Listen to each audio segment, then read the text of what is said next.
Pemirsa, modus kejahatan berbasis digital semakin canggih. Baru-baru ini marak kasus penipuan yang terjadi setelah membuka tautan pesan. Mayoritas kasus ini diakibatkan kelalaian membuka tautan link file ekstensi APK atau Android Package Kit.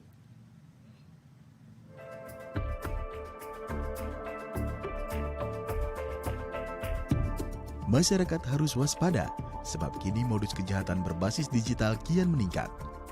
Modus penipuannya pun semakin beragam, salah satunya dengan melalui tautan link file ekstensi APK atau Android Package Kit. Setelah korban membuka link yang biasa dikirim melalui aplikasi pesan singkat, korban dibuat tidak sadar saldo rekening telah dikuras. Para pelaku bisa mengakses aplikasi perbankan yang ada di telepon pintar milik korban dan menguras habis uang yang ada di dalamnya, meski aplikasi tersebut sudah terlindungi dengan password. Dengan semakin bervariatifnya modus kejahatan siber, sudah saatnya masyarakat lebih waspada dan perlu memahami bagaimana oknum-oknum ini melancarkan misinya. Ya, untuk membahasnya lebih lanjut, kita telah terhubung langsung dengan Pak Pratama Persada selaku Ketua Lembaga Riset Keamanan Siber dan Komunikasi Sisrek. Kita langsung sapa narasumber kita. Selamat siang, Pak Pratama. Apa kabar? Assalamualaikum, Pak. Ya, Mas Andro. Baik, alhamdulillah. Waalaikumsalam. Baik, kita langsung saja membahas tema kita hari ini, yaitu tindak kejahatan di ruang digital yang menggunakan sistem APK ya. Ini kalau kita berkaca dari beberapa tahun belakangan, memang kasus ini sedang marak ya, menggunakan rekayasa sosial dengan aplikasi APK untuk menipu para korban ya. Kita tahu ada banyak kasus ditemukan dengan modus undangan pernikahan, kemudian sebelumnya ada juga pengiriman paket ya, jasa layanan pengantaran paket, kemudian ada juga lowongan pekerjaan, dan mungkin ke depannya ada juga penipuan dengan modus seperti BPJS gitu, layanan dari BPJS yang ini juga sangat berbahaya sekali. Nah, sebetulnya apa yang membuat para pelaku menggunakan sistem atau aplikasi APK? Karena sebelumnya kalau kita berkaca dari beberapa tahun atau belasan tahun yang lalu, ada juga sistem yang menggunakan SMS ya, mama minta pulsa zaman dulu, sekarang menggunakan sistem APK. Ini apa yang membedakannya, dan apakah APK ini juga sangat bisa memudahkan para pelaku untuk menyedot semua data-data para korban? Ya, terima kasih Mas Andro. Jadi kalau menurut saya memang si penjahat ini pinter. Dia memanfaatkan kelemahan dari masyarakat kita yang memang literasinya kurang begitu baik terhadap keamanan yang ada di internet. Kenapa? Karena memang banyak, ada 212 juta masyarakat kita sudah terkoneksi ke internet sebenarnya, dan sebagian besar mereka punya aplikasi untuk keuangan, untuk perbankan, dompet digital, dan lain-lain begitu. Tapi belum tentu ketika mereka punya aplikasi itu mereka sadar dan mengerti bahwa ada masalah keamanan loh di luar sana, ada ancaman masalah keamanan di luar sana begitu. Nah, inilah yang dimanfaatkan oleh para penjahat ini, terutama di momen-momen tertentu, misalkan momen COVID gitu. Banyak orang mencari informasi masalah COVID, tiba-tiba orang ngirim malware dengan tema COVID gitu. Ini juga nih, banyak orang belanja online, akhirnya banyak orang ngirim malware dengan modus pengiriman paket, kiriman barang begitu. Atau sekarang banyak orang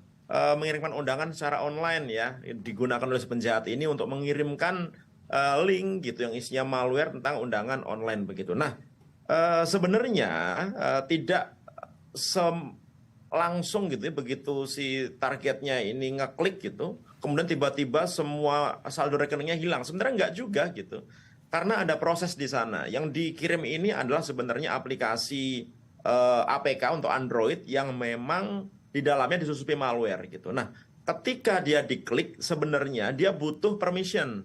Jadi secara standar default handphone itu butuh permission ketika ada aplikasi dari Google Play atau application store yang terinstall ke handphone kita. Nah, ketika butuh permission, ada yang tidak mau ngeklik, ada yang mau ngeklik gitu. Tapi sebagian besar karena mereka tidak tahu, setuju-setuju aja. Ini mau ngakses ke phonebook, setuju. Ini mau ngakses ke data, setuju. Mau ngakses ke SMS, setuju. Semuanya setujuin gitu.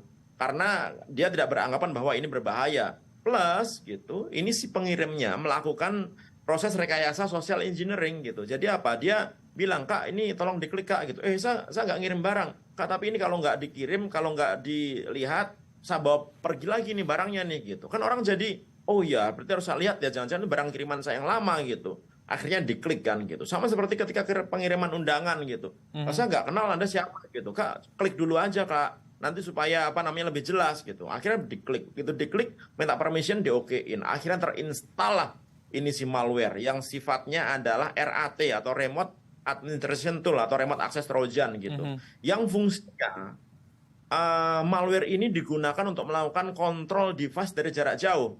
Jadi kalau Mas Andri punya handphone, kemudian kena rat ini gitu, malware ini. Jadi handphonenya Mas Andri bisa dikontrol dari jarak jauh, seperti orang itu menggunakan megang handphonenya Mas Andro. Ngerti, ngeri kan? Jadi dia bisa menggunakan aplikasi apapun. Tapi kita perlu ingat bahwa untuk menggunakan aplikasi m-banking gitu, internet banking kan dibutuhkan pengamanan tambahan, yaitu username, password atau password transaksi kan gitu. Nah, malware ini juga ada feature untuk menangkap semua aktivitas ketikan dari si targetnya ini, namanya keylogger gitu. Jadi yang diketikkan itu semua bisa dibaca sama dia, bisa diambil sama dia gitu, sehingga dia bisa, si penjahatnya ini bisa tahu kalau m-banking misalnya MBCA gitu, dia tahu PIN-nya berapa, password transaksinya berapa, PIN untuk transaksinya berapa, dia bisa tahu gitu.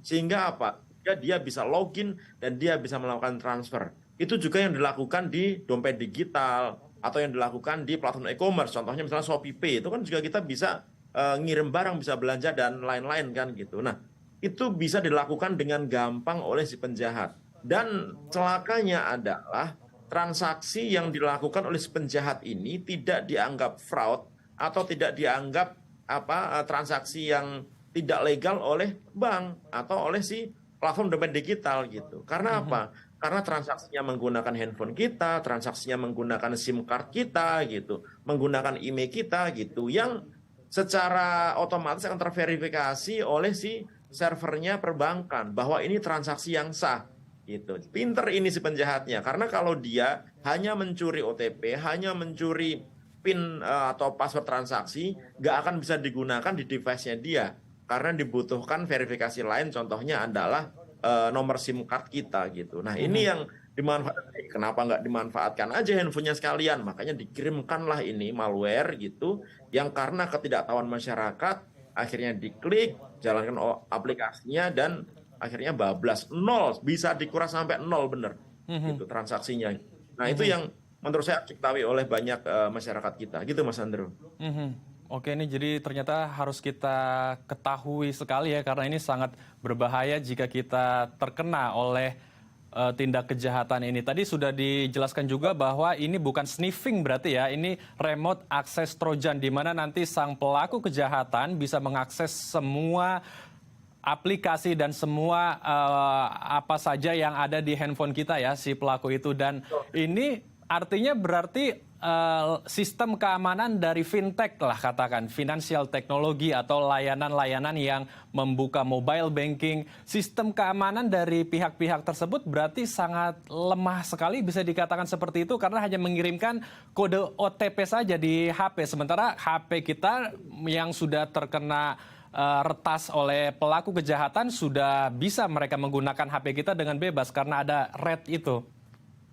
Enggak, bukan begitu Mas Andro. Ini salah nih kalau menurut saya gitu. Jadi di sini nggak ada hubungannya sama bank, tidak ada hubungannya sama platform dompet digital gitu. Ini full adalah menurut saya gitu kesalahan kita gitu sebagai masyarakat yang memang tidak mengerti gitu. Plus si penjahat ini gitu, yang dia memanfaatkan kelemahan itu gitu. Kan kalau kita standar ya, kalau handphone kita ini kita gunakan untuk melakukan transaksi di dompet digital, kan kita bisa minta setiap transaksi kita minta masukkan PIN atau password, atau kita simpan passwordnya. Cuma kadang-kadang kita karena pengen gampang kan kita ya sudahlah, device kita sendiri, megang kita sendiri kok, nggak usah setiap transaksi minta gitu kan, gitu. Kemudian di bank kan juga setiap transaksi dia pasti minta PIN atau minta password transaksi atau PIN transaksi gitu. Itu kan secara default memang diberikan bank untuk security, dengan asumsi bahwa device handphone yang kita gunakan itu adalah dalam kontrol kita sendiri, gitu. Kalau secara security sih harusnya sudah secure, sudah cukup aman ya gitu. Karena harusnya nggak ada orang lain yang bisa menggunakan device kita gitu. Platform dompet digital membuat sistem keamanan yang cukup bagus, maksimal. Platform e-commerce membuat sistem keamanan yang cukup bagus. Bank membuat sistem yang cukup bagus gitu. Nah, tetapi masalahnya adalah ternyata nggak disangka handphone kita ini ternyata digunakan orang lain untuk melakukan transaksi. Nggak usah pakai RAT lah contohnya. Misalnya Mas Andrew handphonenya gitu, tiba-tiba dipakai oleh apa namanya anaknya gitu, yang dia tahu pinnya Mas Andrew, tahu password Mas Andrew gitu, dia bisa nggak melakukan transaksi? Bisa kalau misalkan tahu pin sama passwordnya gitu. Nah, ini juga sama. Si penjahat itu bisa melakukan transaksi karena dia punya kontrol terhadap handphone kita walaupun secara non fisik gitu, tapi dia punya kontrol full gitu. Jadi agak susah kalau kita menyalahkan si platform dompet digital karena untuk device yang tidak terkena malware ini fan-fan saja gitu. Device saya fan aja gitu. Device-nya banyak orang fan-fan aja, tapi device-nya 493 orang yang sudah melapor ini dengan kerugian 12 miliar rupiah itu nggak fan-fan saja gitu. Karena apa? Karena terkena malware RAT ini gitu. Sehingga bisa diambil semua isi apa rekeningnya gitu Mas Andrew. Baik, Pak Pratama, menarik sekali perbincangan kita. Kita akan lanjutkan namun usai jeda ya Pak. Baik pemirsa, jangan kemana-mana karena kami akan kembali sesaat lagi.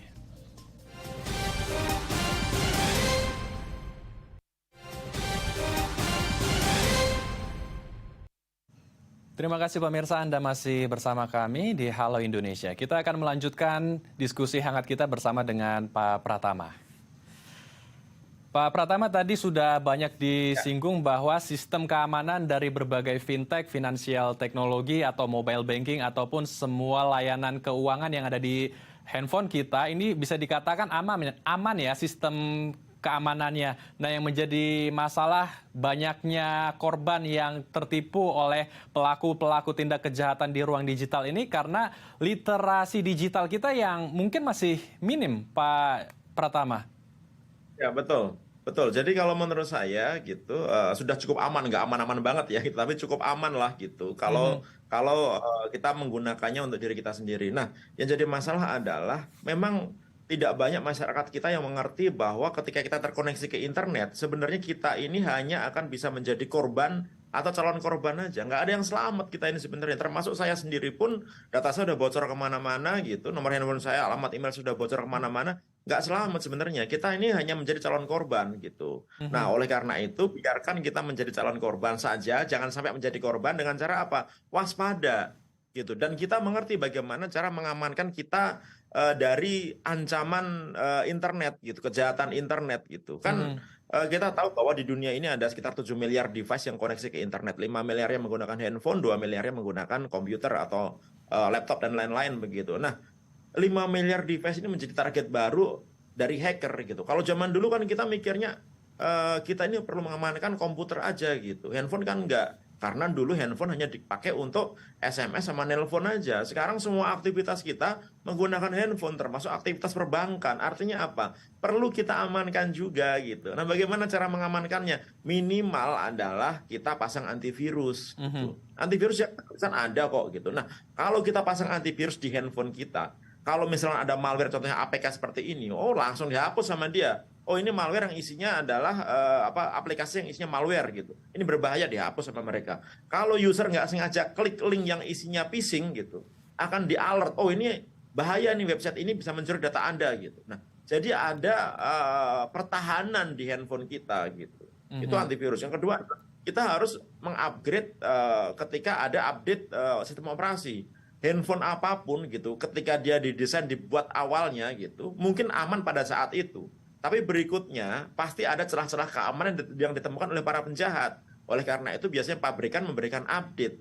Kalau ada update, nggak usah nunggu besok, langsung klik aja. Kita harus update firmware-nya, update sistem operasinya. Karena itu akan menutup celah keamanan gitu. Sehingga ketika ada celah keamanan dimanfaatkan oleh para hacker atau para penjahat, dia nggak akan bisa masuk gitu. Plus tadi yang Mas Andrew bilang benar, literasi digital. Kita harus mengerti bahwa kita ini adalah target para penjahat di luar sana. Oleh karena itu kita harus waspada berbagai macam cara dan modus mereka gunakan untuk menipu kita sebenarnya, untuk menguasai kita. Dan itu bisa terjadi kenapa? Gara-gara banyaknya data masyarakat Indonesia yang sudah bocor di internet.